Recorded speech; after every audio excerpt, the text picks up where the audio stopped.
हेमंत सोरेन की याचिका पर सुप्रीम कोर्ट में आज सुप्रीम फैसला आने वाला है। इस पूरे मामले पर बातचीत के लिए हमारे साथ मौजूद है झारखंड मुक्ति मोर्चा के विधायक और पार्टी के थिंक टैंक सुदेव कुमार सोनू। हम सीधे उन्हीं से बातचीत करते हैं। सुदेव जी, क्योंकि कल हमने यही सवाल जब कल्पना सोरेन से पूछा था तो उनका कहना था कि हम बहुत पॉजिटिव अप्रोच के साथ आज के इस फैसले का इंतजार कर रहे हैं। आप इस फैसले को कैसे देख रहे हैं, और वो भी ऐसे वक्त में जब कुछ ही दिन पहले दिल्ली के मुख्यमंत्री अरविंद केजरीवाल को सुप्रीम कोर्ट से इसी तरह के मामले में राहत मिली है? देखिए, मुक्ति मोर्चा ने हमेशा से न्यायपालिका पर अपनी आस्था व्यक्त की है, भरोसा रखा है, और हमारा यह मानना है कि supreme court of the land हमारा जो है ये निश्चित रूप से न्याय का पक्षधर होगा, सत्य की विजय होगी। और हम यह मानते हैं कि आज शायद ईश्वर की कृपा से और न्याय की परिकल्पना को परिभाषित करते हुए माननीय उच्चतम न्यायालय हम लोगों को राहत देगा और आने वाले दिनों के लिए एक बेहतर कल की शुरुआत होगी। क्योंकि गुरुवार को ही सुप्रीम कोर्ट ने एक बड़ा फैसला दिया जिसमें ईडी के द्वारा जो अभियुक्त होते हैं उनकी गिरफ्तारी को लेकर के सुप्रीम कोर्ट ने क्लियर कट कहा है कि अब आपको कोर्ट की तरफ जाना पड़ेगा और वहां से एक तरह से अनुमति लेकर के आनी पड़ेगी। ये जो जस्टिस आया है इस पर तमाम विपक्ष के बड़े नेताओं के बयान आए, विपक्षी पार्टियों के भी जो बीजेपी के नेता हैं उनके भी बयान आए। जेएमएम इस फैसले को कैसे देखता है? देखिए, संविधान निर्माताओं ने इस देश की परिकल्पना में 3 स्तंभों की बात की थी, विधायिका, कार्यपालिका और न्यायपालिका। तो मेरा ये कहना है कि विधायिका का दायित्व कानून को बनाने का है, न्यायपालिका का दायित्व उस कानून की समीक्षा करने का है और उसको विस्तार से समझाने का है।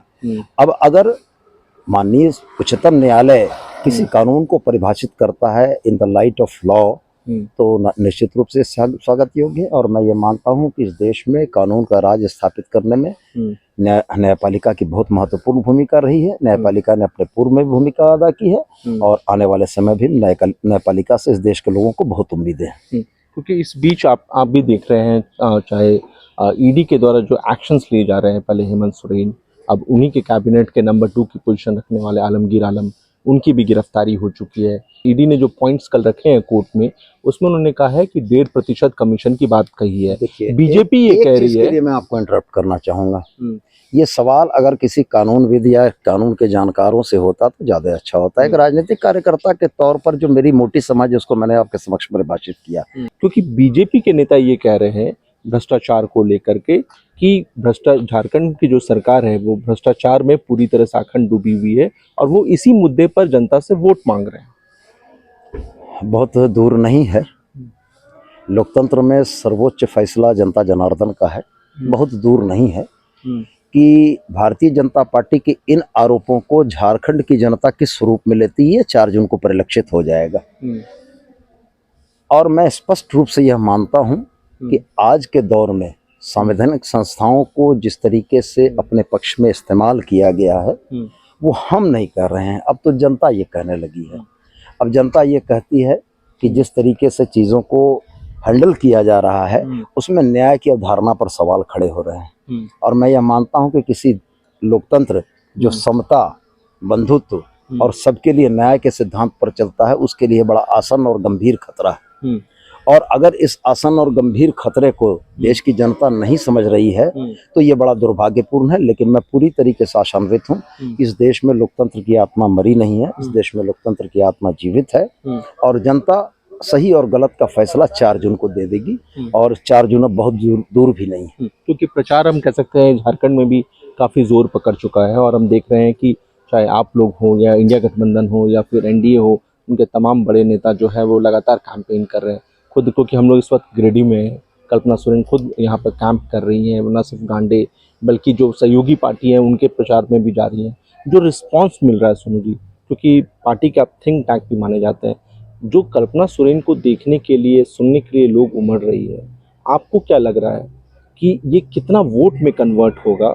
और इसका इस बार के इलेक्शन में 2019 का कंपैरिजन में 2024 में नंबर्स की अगर हम बात करें तो कितना डिफरेंस लाएगा या कितनी ताकत देगा इंडिया गठबंधन? देखिए, 19 का चुनाव लगभग एक तरफा था।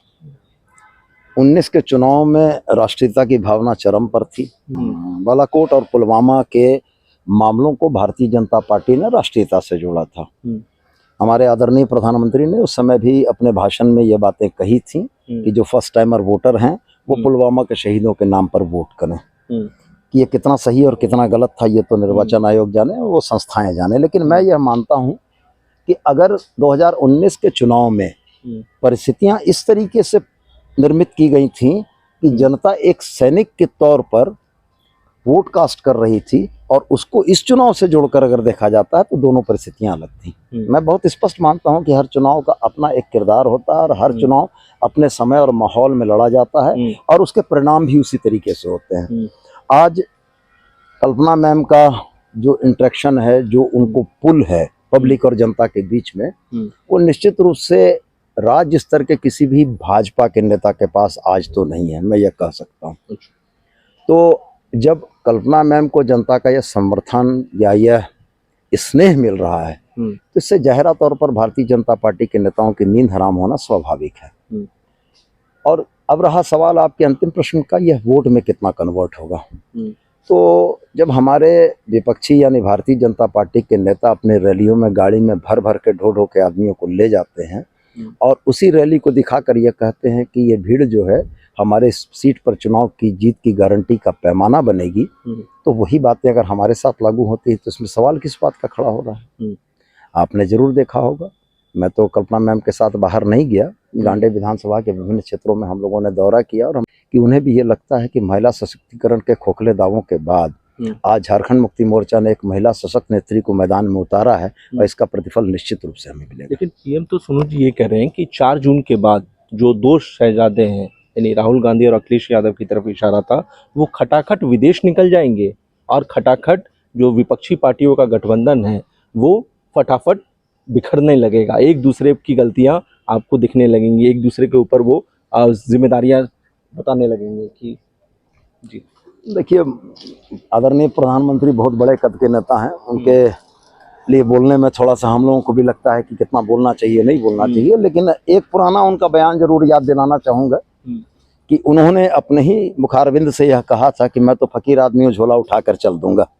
तो झोला उठा के चलने वालों की बात अगर करें तो उसके लिए तो माननीय प्रधानमंत्री ही सर्वश्रेष्ठ विकल्प हैं। और रह गया सवाल हमारे इंडिया गठबंधन के नेताओं का, तो नहर के किनारे बसे हुए नेहरू खानदान से अगर आप ये उम्मीद करते हैं कि वो झोला उठा के चल देंगे, जिनकी अस्थियां पूरे भारतवर्ष के खेतों में बिखरी हुई हैं, नेहरू जी की बात मैं कर रहा हूँ, इतिहास को अगर पढ़ लेते तो एक बात जरूर होती कि जवाहरलाल नेहरू की अस्थियां पूरे हिंदुस्तान के खेतों में बिखेरी गई थी। इंदिरा गांधी ने अपनी शहादत से इस देश की एकता और अखंडता को बचाने का काम किया था। राजीव गांधी ने अपनी शहादत से इस देश को सिर ऊंचा करने का मौका दिया था। अब उस परिवार के बारे में अगर ये शब्द इस्तेमाल होते हैं कि वो विदेश निकल जाएंगे, तो ये इस देश के उन तमाम नागरिकों का अपमान है, उन तमाम लाखों लोगों का अपमान है जो लोग निश्चित रूप से आज भी नेहरू परिवार को या नेहरू जी को इस देश का निर्माता मानते हैं।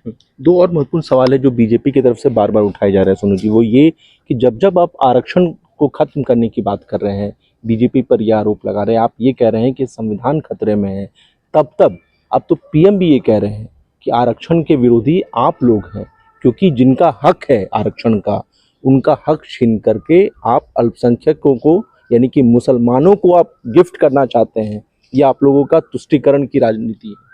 देखिए, दुर्भाग्य ये है ना कि इस दौर में मीडिया भी मर गया।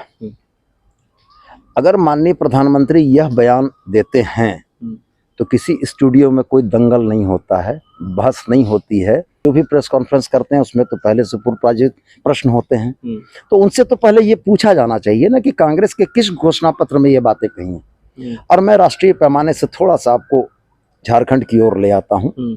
झारखंड में हमारी विधानसभा ने बहुमत से पिछड़ों के लिए 27%, दलितों के लिए 10 के जगह 12% और एसटी के लिए 28% आरक्षण का एक प्रस्ताव बनाकर भेजा था।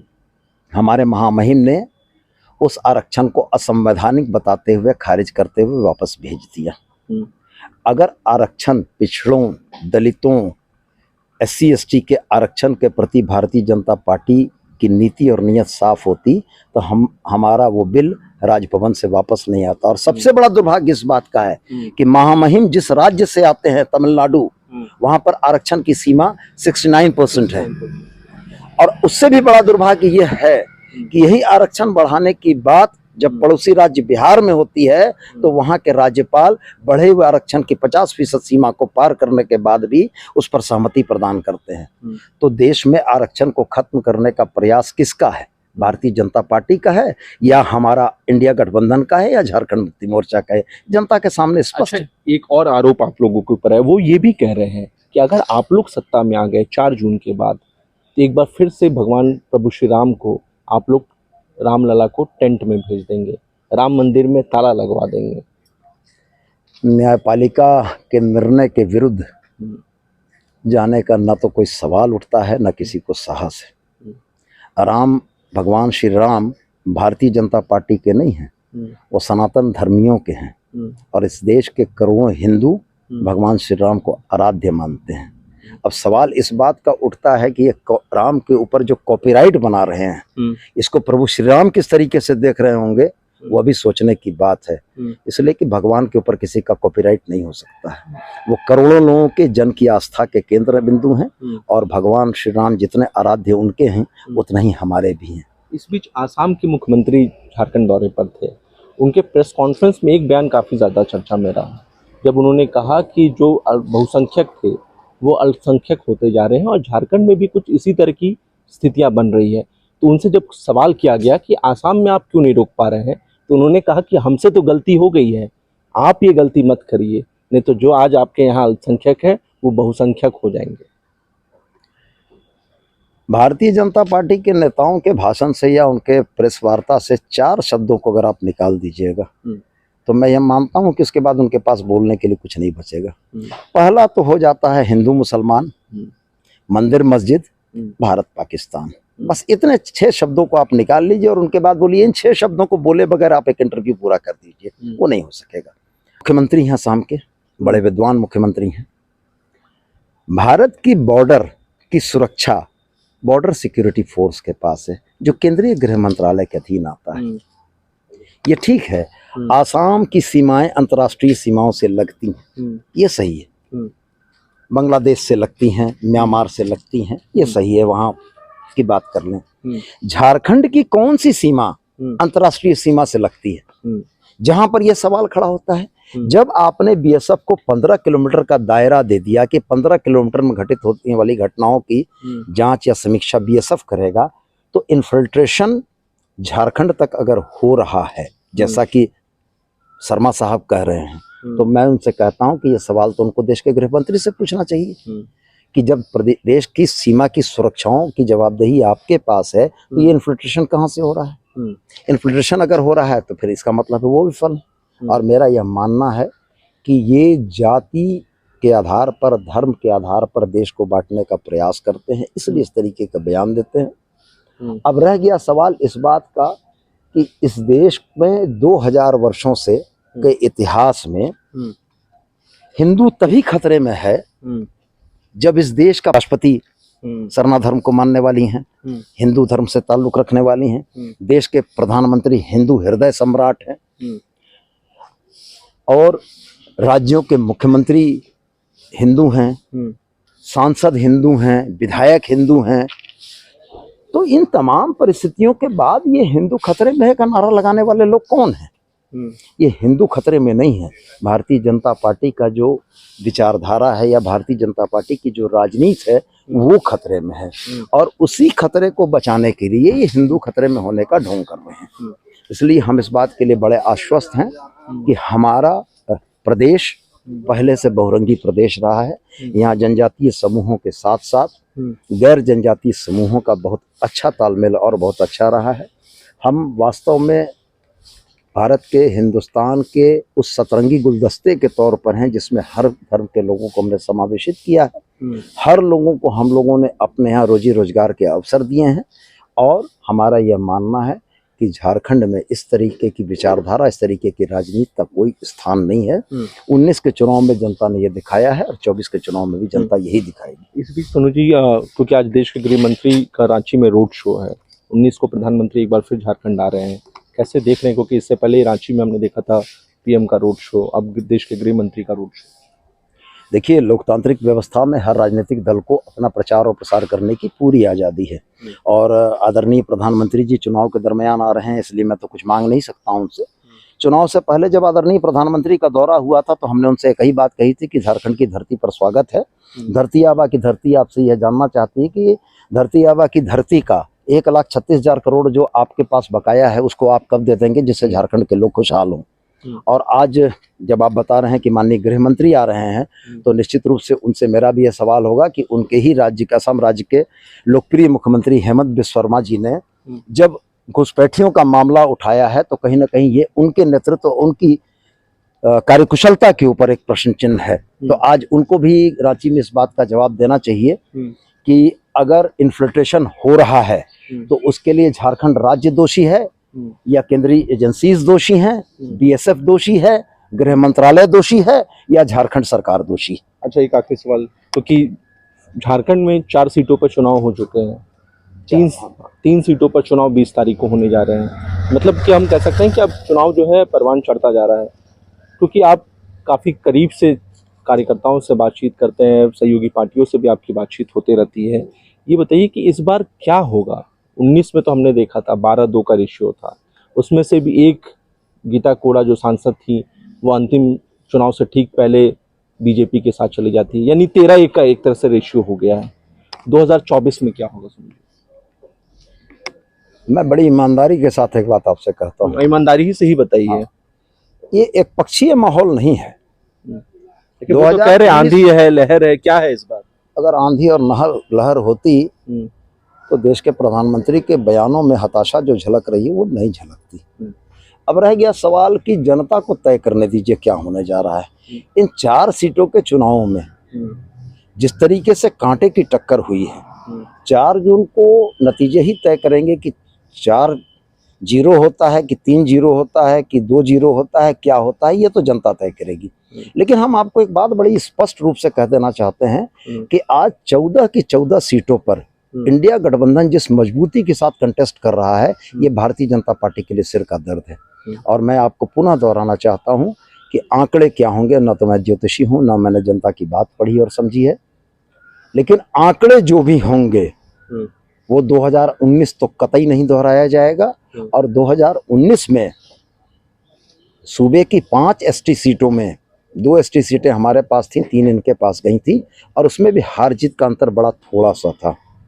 और हमारे लोकप्रिय नेता हेमंत सोरेन के साथ जिस दुर्भावना से प्रेरित होकर इन लोगों ने राजनीति की है, मैं ये मानता हूं कि हर झारखंडी उसका जवाब देगा और उसका माकूल जवाब इनको 4 तारीख को मिलेगा। चलिए, 4 जून को क्या होगा इसका सभी को इंतजार है, लेकिन इतना जरूर है कि सुदेव कुमार सोनू का साफ कहना है कि 2019 वाली बात नहीं है। 2024 के परिणाम चौंकाने वाले होंगे, लेकिन ये परिणाम क्या होगा इसके लिए 4 जून तक इंतजार करना पड़ेगा। अपने सहयोगी उमेश, संदीप और कुमार चंदन के साथ मैं मनीष मेहता, 99 न्यूज़, गिरिडीह।